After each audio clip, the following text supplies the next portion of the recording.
there are so many things that are said to me that I do not understand, but I I know have what one. they mean, Yeah, and I yeah. respond appropriately. And by the way, there are many occasions when something is said to me that I don't understand, and I respond inappropriately. And see the face drop, or look of confusion, dart from eye to eye. Like, oh no. So you didn't get that, huh? Okay. Yeah, we back But up. yeah, but you're right. There's a huge amount of information that's passed, that it either passes through body language, or it passes through tone, or it passes because we're able to grasp fragments of a statement or a Hmm. thought or something, Hmm. and then put it together in our own minds. Hmm. And this is where the experience of the adult really becomes really vital. My first days of going to the ward office here, I just um, realized something, but please continue. yeah, I in going to the ward office here, the language of bureaucrats is acknowledged by everyone to be arcane, complicated, and something you don't want to deal with. Uh-huh. And I found myself, because I knew what the process was of managing this paperwork or this or that thing, I found myself saying, okay, he's making a statement to me. It can only be one of these three things. And of the Right. three things, which is the most likely? Okay, I'll answer that. Yeah. And oh, okay, I got it. You're probably right. Yeah. Yeah, and because he doesn't look up and repeat the question, I Right. know I hit the nail on the head. Yeah. This is important. This isn't just guesswork. This is learning, Hmm. because you're going to begin to recognize those things, recognize that language, and use it yourself. Ask a question in it, those kinds Yeah. of things. And that's something I hadn't.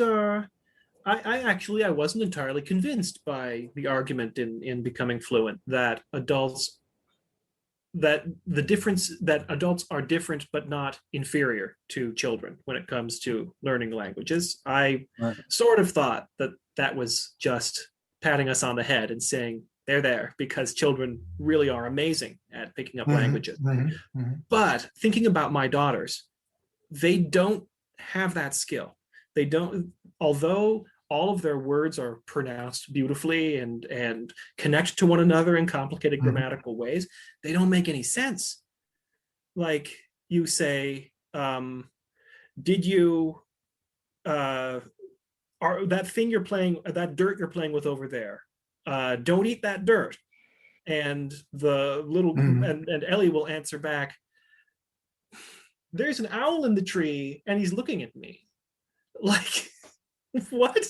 It has nothing to do with what I'm saying because Right. A, she doesn't care, and B, she doesn't have any of the background to grab a hold of the offer that I'm giving her. I'm Right. giving her, would you like to be part of this conversation about eating dirt? And Mm-hmm. she doesn't get it. Right. And so she can't make any of the assumptions that we adults make all the time. We are aware of the roles that we ought to play in different situations. Right. And that is enormously powerful in paring down the infinite possibilities of what this other guy could be talking about. Exactly. And if Exactly. you don't do that, it's whimsical gibberish like children speak. Right. Right. So, The yeah. other thing is to, going back to, I'm really glad you brought that up. Going back to this word of pragmatics, Mm-hmm. um, uh, what they introduce in that part of the book, is this wonderful affirmation of experience, and I thought that was, I loved that about so many parts of the book. And this is really something that we don't cover in language teaching. I mean, I try to do it now because I've had the experience of it. But before then, I wouldn't have done that. But I try to encourage people and try to evoke memory and experience in teaching. You know, and as an example, I was working with this guy who's writing a technical article, and in order to do the problem statement, so to speak, we had this conversation around the problem statement, and then he used an example from his daily life that was similar to that problem. And I told him, I said, write that. And, you know, and then next week we'll review it and we'll use it as the launch place for the rest of the article you're trying to develop. And he did that, and what he wrote was wonderful.